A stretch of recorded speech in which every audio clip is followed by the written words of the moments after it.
It must be tough to operate as an 8-man unit. It's rather large setup. Yeah, for the purpose of the tour, it was just a little difficult getting it together. But once we kind of really ironed out all the difference in styles, two guitarists play very differently, as do the drummers and keyboard players. Once that had been resolved, it kind of worked out, and it's been relatively good fun. Yeah, did it take time to work the kinks out of it?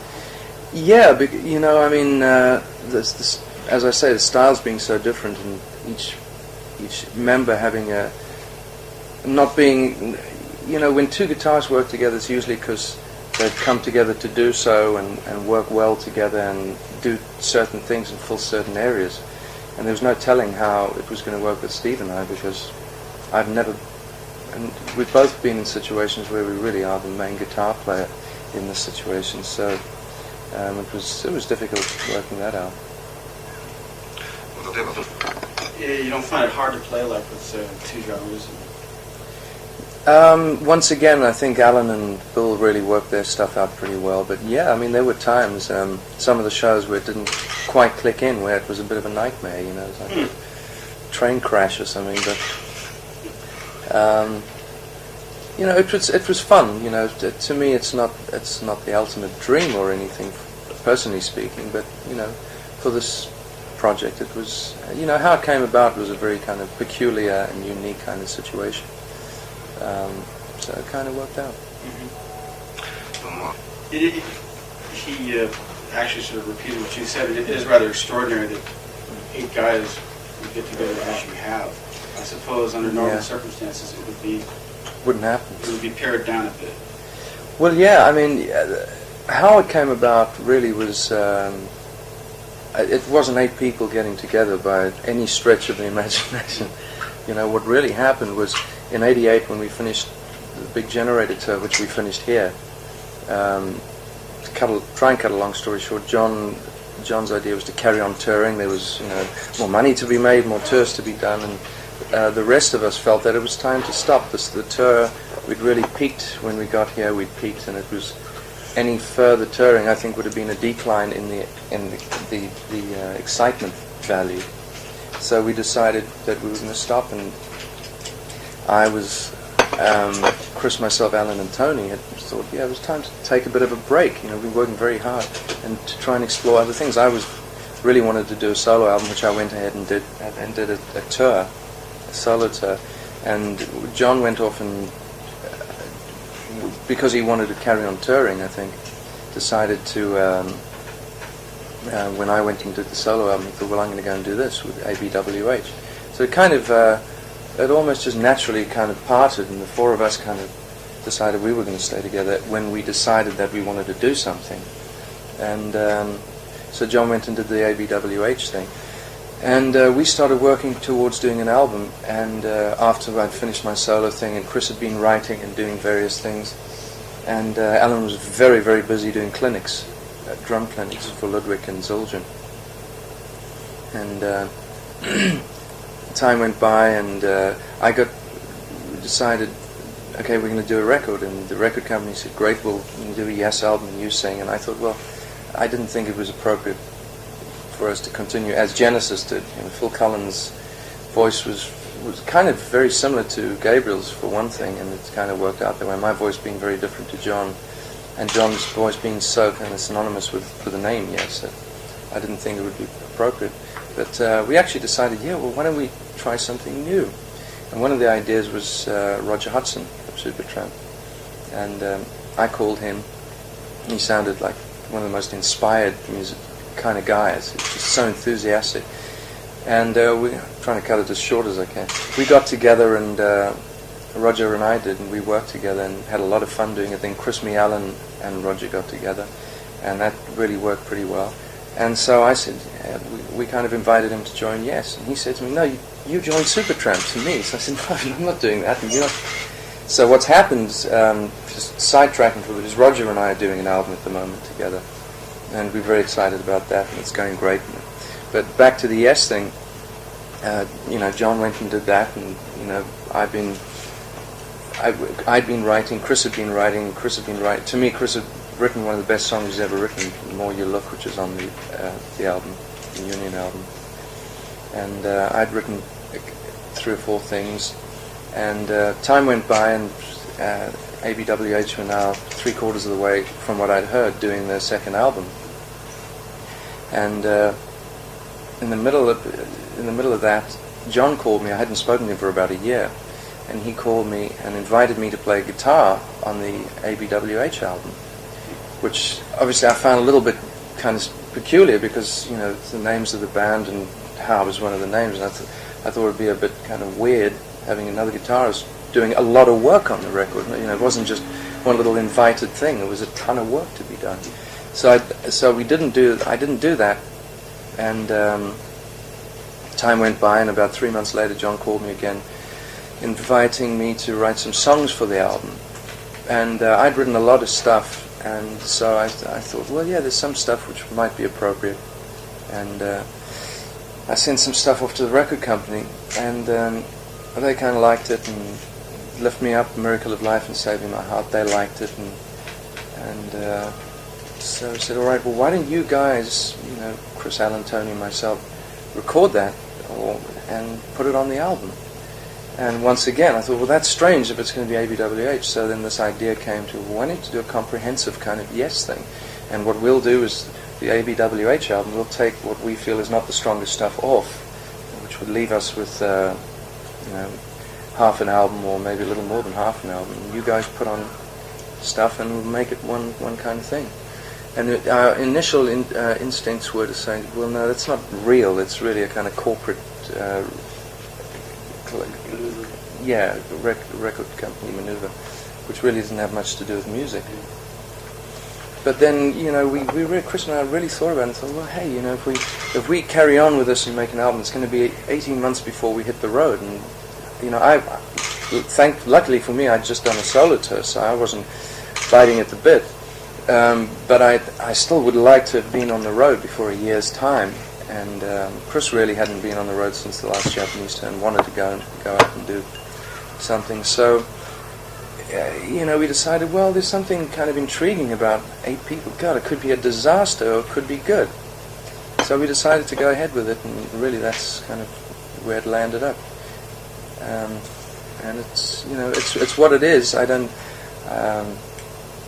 certainly don't think it's the best work that I've been involved with personally. But you refer to Union. Yeah. Okay. But, you know, it was a different thing to do, and it kind of, you know, it worked out for what it was, and I think the record company did a great job selling it. It was a very peculiar and difficult thing to how do you promote something like that, you know? It's kind of weird. So I think the emphasis was not to say it was 2 separate entities, but that it was in fact one thing. And there would our kind of camp, if you like, made sure it was kept separate because there'd been problems with their producer. I don't know if John made you aware of it, but Jonathan Elias, who is a talented guy, for some reason didn't see the parts, if you like, as some of the other people did, and that's what inspired him to suggest, you know, me coming and doing some of the guitar things, which I didn't do, and they went off and got other people to do it, and there's tons of people doing the other stuff. It's like an army of people doing the guitars and keyboards on the other stuff. So when we did our stuff, we said, we're not going to allow that to happen, and so we produced it ourselves and did it very separately. So to sell something like that, where it's very much 2 separate kind of things, I think they did a very good job without making it contrived or kind of purely for a kind of a quick buck, you know. And so it's kind of, I think it worked out as well as it could be expected to, and it was peculiar, yet it was kind of fun in a weird kind of way.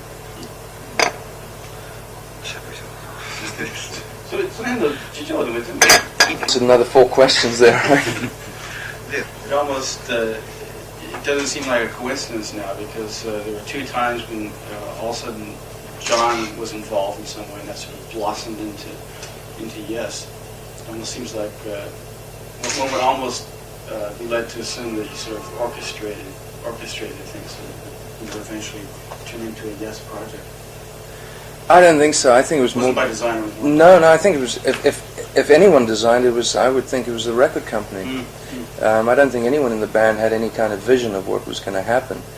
Obviously, we like to think that, we planned this whole thing, but, it's just not the truth. We just go along and do what we do. And some people have slicker ways of interpreting things for the press, but the truth is it wasn't designed. It kind of fell into what it was, almost by default, Yeah. You had a band called Cinema. Yeah. And that more or less sort of, you went from that to, what was 901? 901 to 5, it was basically a Cinema album. Right, exactly. Yeah. But that was the first, that was the preface to the question. And then the actual question was, in conducting Yes affairs after that, after Cinema had become Yes, did you try to bear in mind what Yes was all about, like the original concept of the band and what it had done thus far? Or was that not part of your vision? No, you see, one of the things is a certain element of the old Yes fans really didn't like what happened with 901 to 5. And I had letters, favourable ones as well, but there was some where they said, you've really kind of, in trying to punch your ways through in this band, you've been so aggressive about it, and some of it's good, but you shouldn't have been so aggressive. When really, first of all, I'm not that kind of a person, but secondly, what happened with 901 to 5 is I was in LA writing a solo album, and I finished writing this stuff, and I was about to go in and record 901 to 5, which was a solo album, when Chris called me and said he's looking to put a band together, and him and Alan were interested in talking. So I thought, God, you couldn't have a better rhythm section than, what a great rhythm section to work with. So we went and basically, cut a long story short, once again, we recorded 901 to 5 with the three of us and with Tony Kaye, and finished it, vocals, the whole deal. It was done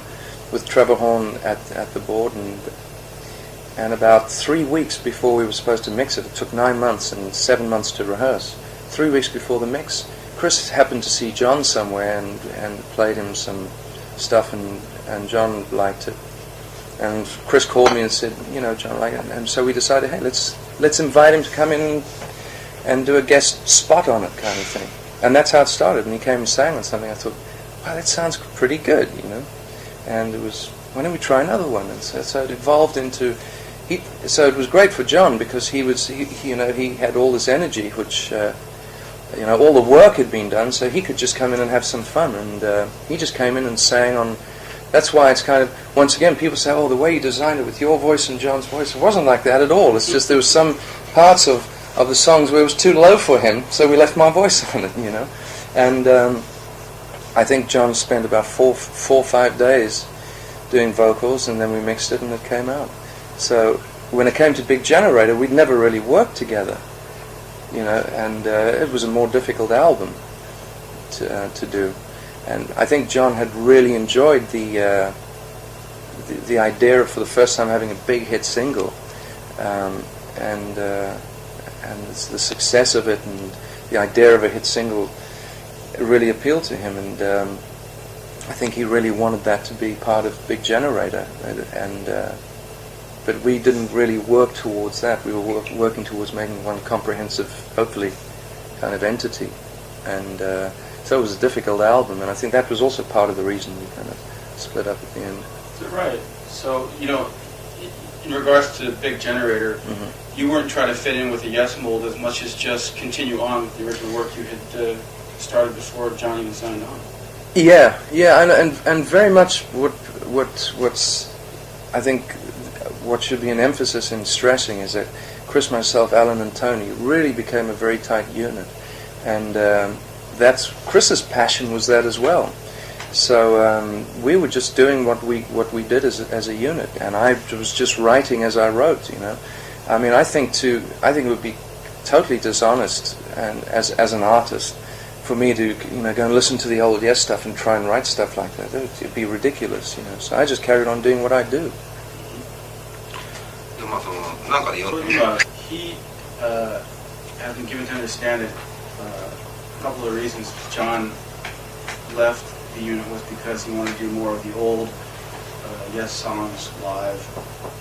He felt the band was getting too commercial, which obviously contradicts what you just said. Yeah, well, that's always been that's kind of been a little bit of a disagreement since then, because in fact, more than anything, Jon enjoyed the success of the commercial stuff, and it wasn't something I contrived. When I wrote "On a Lonely Heart," it was just a song I wrote. I didn't think, oh, I'm going to try and get a hit single or anything. And really, we wanted to just do something which we felt might, in 10 years' time, be something we could be proud of. And I think more than anyone, Jon's emphasis was, we must have a hit single. With the Union album, his emphasis was definitely we must have a hit single. There was a song, "Saving My Heart," which he thought sounded like a hit. And we didn't really want it on the album. So I don't want to say the guy's a liar or anything, because, he's saying what he feels, but Well, maybe the thing about the commerciality was something he misconstrued. No, I've heard it. I've heard it before. And Chris has a more cynical idea of why that was said. It was to kind of instill a little more feeling of credibility to the ABWH thing, and discredit what was. I think if we're going to be honest about this whole thing, the band, we must really be honest about it, and keep in mind that before this thing got together, we were fighting in court. The two entities were fighting in court. Right. Yeah, they were. The Anderson, Bruford, Wakeman, Howe situation was such that they felt using the name would generate more whatever, and the Yes name. The Yes name. Right. And I was at the time, thankfully, really very busy doing my solo thing and my solo tour. But Chris, who started the band with Jon, felt very passionately that no, it's this is where the name is, and one could argue, well, that Jon's voice is so synonymous with the name Yes, and whatever the arguments are, theoretically the name was owned by this entity, and that entity wanted to use it, and it landed up in tons of legal fees and bitterness and all kinds of things, and I think to kind of push that under the rug is just being dishonest to ourselves and to anyone else who wants to know. And a lot of the things like I left because it was commercial and stuff, it was nonsense. It's nothing. It's not based on any kind of reality or truth. It's the reason things fell apart was there were huge differences in where creatively it should go. And I think Jon was also used to in the old days, dictating a lot, and it's not something that I don't care who the boss or the leader is. It's just if someone writes a song, that vision must be kind of put forward, and Chris felt very strongly that it should be more of a democratic thing. So what I'm getting to is that this thing didn't just come together because everyone thought, hey, this would be fun. It was ABWH's album was being finished, and there were problems with it, and that's the truth, and let's call a spade a spade. That's funny, yeah. It's not exactly the romantic. No, I mean, obviously, there are people who'd like to put that forward, but I think if you spoke to Bill Bruford, who tends to be a little more down to earth with what it's about, he'll tell you the same story. It's. Well, even a couple of months ago, he was very bitter about not being included as a member on this tour. I think at the last minute he was added, but when he came here with his solo project a couple of months back, even at that time he was still rather bitter about being left out of the whole thing. I was. It certainly wasn't my idea to have him left out. It's he was busy and he wasn't sure if he was going to do it or not. So he was, all right, we'll do it without you, I think was the attitude. I really like Bill. Bill and I get on really very well. So and I like Bill's honesty. There's nothing I hate more than, and I've seen it in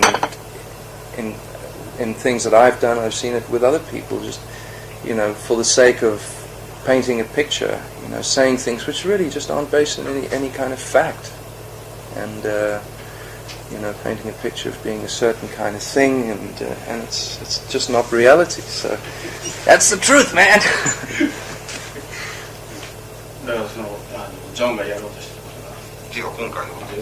He's given to understand that this tour is kind of a showcase for the band's past efforts. First of all, that's what he's going to understand. And he, on the basis of that, he seems to think that you're, you know, you wouldn't exactly fit in with that type of a concept. What exactly is going on?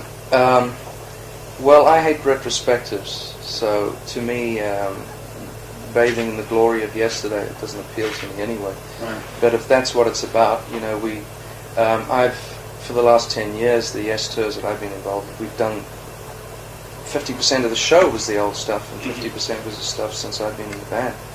And now it's probably slightly leaning a little more on the older stuff. Is it right? Yeah, it's probably 60-40, I would think. You know. 60 in favor of the old. Yeah. Other than the new stuff that I've written for Union, so if you include that, it's probably still half and half. Really, it's. I think it's just something which intrigued from my point of view, and it was kind of intriguing. It was something which, you know, and let me not paint the wrong impression. I don't want to make it like the Who, where Pete Townsend and Roger Daltrey don't even look at each other. You know, there's no kind of hatred or anything. You know, I mean, I get on great with everyone. Gets on really well, but there've been problems, and you know, one of the things that happens is people have very different opinions when we're doing interviews as to what happens and what reality is. So, as far as I'm concerned, the tour was just something where, you know, the album happened the way it happened, and as far as this going somewhere further, if it's going to be a kind of a thing where it's still a retrospective, looking at the past, and something which the Union album is as well. It's not something where you're going to try and break new ground and be vulnerable enough to take a chance of making a fool of yourself trying to do something new. Then, you know, it's silly to even try and continue. And the other thing is, as an 8-piece thing, it's kind of, we've got it to work live, and it's a lot of fun, otherwise we wouldn't be here. But as far as a future project, you know, I mean, the way it happened was so peculiar. It would be contrived to try and make it happen in that way again. And as far as 8 of us getting together in a room and rehearsing, we've never done it before for something new or writing new stuff. So as far as doing it with 8 people, you know, I'm skeptical as to whether that's going to happen. From my point of view, I find it very difficult to be creative if it's not an exciting thing. And, you know, the thing I'm doing now with Roger Hudson, I find very exciting. I find the tour exciting, and you know, the last 6 months off the road has been exciting because I've been writing. But you know, the time we spent on the road, and now I'm enjoying that too. But I think it's try and put it in perspective. Yeah, it's not exactly something you want to invest 100% of your time and energy to. No, that's not to say that. I mean, Chris and I are playing together. Feel like we're playing. Chris, myself, and Alan is the kind of 3-piece entity of guitar, bass, and drums. Feel we're playing better now than we've ever played before. And in fact, Chris and I went to Vegas on New Year to play, believe it or not, we got on stage for 20 minutes with Sam Kinison. You know Sam Kinison? The comedian? Yeah. They're really grotesque. Yeah, right. Yeah. And it was kind of weird, actually. I didn't know the kind of humor he was getting into, and kind of, God, I shouldn't be up here. But we had a great time playing, and we're just really enjoying playing together. I love playing with Chris and Alan, and I've enjoyed playing with Bill, and Rick and I get on famously, and you know, Steve and I have very different styles, but it's kind of it's kind of entertaining, I guess. So you know, I guess that's the reality, my reality of what it is. Think about like the outlook on this thing, on the feasibility and potential of your remaining a part of this unit. It's hard because I don't want to come across as this being a negative thing, because I think it's a really positive thing, and I think the record company's done an incredible job putting this thing out, because you know, what is it, you know? So I think it was a great job, but I don't think I speak alone when I have skepticism as to it continuing as an 8-piece. I think that's doubtful. it might happen. Maybe we will get together and sparks will fly, with the 8 of us. But I mean, I've done everything I can on this tour to make the whole thing work as positively as possible, and I get on with everyone. I haven't had one argument with one person, and we'll just have to see what happens. But I'm a little reluctant to say, hey man, this is the future. This is going to be great, and in 6 weeks' time, this thing is not happening. I'll never forget Cozy Powell, the drummer, who's a good friend of mine. He's a great guy. He was playing. Was it Jeff Beck or? Oh no, he joined Whitesnake. Yeah. And I heard him doing an interview, and he's saying, "Yeah, man, this is what I've been waiting for." And he really felt it at the time. This is what I'm going to be doing. In 10 years' time, will still be happening. 3 weeks later, he was doing something else. So, I said when we started this tour that it could be great and it could be a lot of fun, and it's been that. But I don't want to try and kind of kick a dead horse or whatever it is, and it's not dead yet. But and it's far from dead. I think the show's going to be really exciting.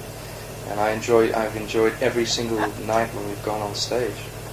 But I just believe in things happening naturally, and we were lucky that, as contrived as this thing has been put together, that it did work, musically in somewhat of a natural way. わかりました。その問題いいですか？いいです。はい。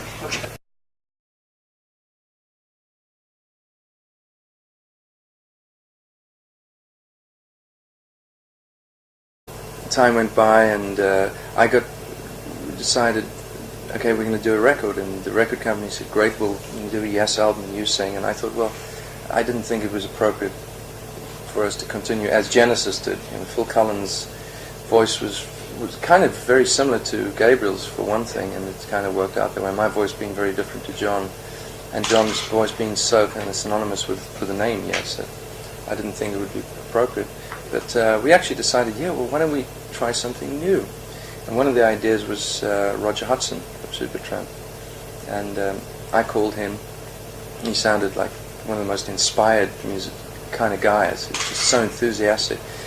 And we're trying to cut it as short as I can. We got together, and Roger and I did, and we worked together and had a lot of fun doing it. Then Chris, me, Alan, and Roger, myself, Alan, and Tony had thought, it was time to take a bit of a break. We've been working very hard, and to try and explore other things. I really wanted to do a solo album, which I went ahead and did a tour, a solo tour. And Jon went off and, because he wanted to carry on touring, I think, decided to, when I went and did the solo album, he thought, well, I'm going to go and do this with ABWH. So it kind of, it almost just naturally kind of parted, and the four of us kind of decided we were going to stay together when we decided that we wanted to do something. And so Jon went and did the ABWH thing. And we started working towards doing an album, and after I'd finished my solo thing, and Chris had been writing and doing various things, and Alan was very, very busy doing clinics, drum clinics for Ludwig and Zildjian. And how it was going to work with Steve and I, because I've never, and we've both been in situations where we really are the main guitar player in this situation, so it was difficult working that out. You don't find it hard to play like with two drummers? Once again, I think Alan and Bill really worked their stuff out pretty well, but yeah, I mean, there were times, some of the shows where it didn't quite click in, where it was a bit of a nightmare, it was like a train crash or something, but it was fun. To me, it's not the ultimate dream or anything, personally speaking, but for this project, it was, how it came about was a very kind of peculiar and unique kind of situation. So it kind of worked out. He actually sort of repeated what you said. It is rather extraordinary that 8 guys would get together as you have. I suppose under normal circumstances wouldn't happen. It would be pared down a bit. Well, yeah, I mean, how it came about really was, it wasn't 8 people getting together by any stretch of the imagination. You know, what really happened was in '88 when we finished the big Generator tour, which we finished here. Try and cut a long story short, John's idea was to carry on touring. There was, you know, more money to be made, more tours to be done, and the rest of us felt that it was time to stop. The tour, we'd really peaked when we got here. We'd peaked, and it was any further touring, I think, would have been a decline in the excitement value. So we decided that we were going to stop, and I was Chris. It must be tough to operate as an 8-man unit. It was rather large setup. Yeah, for the purpose of the tour, it was just a little difficult getting it together. But once we kind of really ironed out all the difference in styles, two guitarists play very differently, as do the drummers and keyboard players. Once that had been resolved, it kind of worked out, and it's been relatively good fun. Yeah, did it take time to work the kinks out of it? Yeah, you know, I mean, as I say, the styles being so different, and each member having not being, you know, when two guitars work together, it's usually because they've come together to do so and work well together and do certain things and fill certain areas, and there was no telling how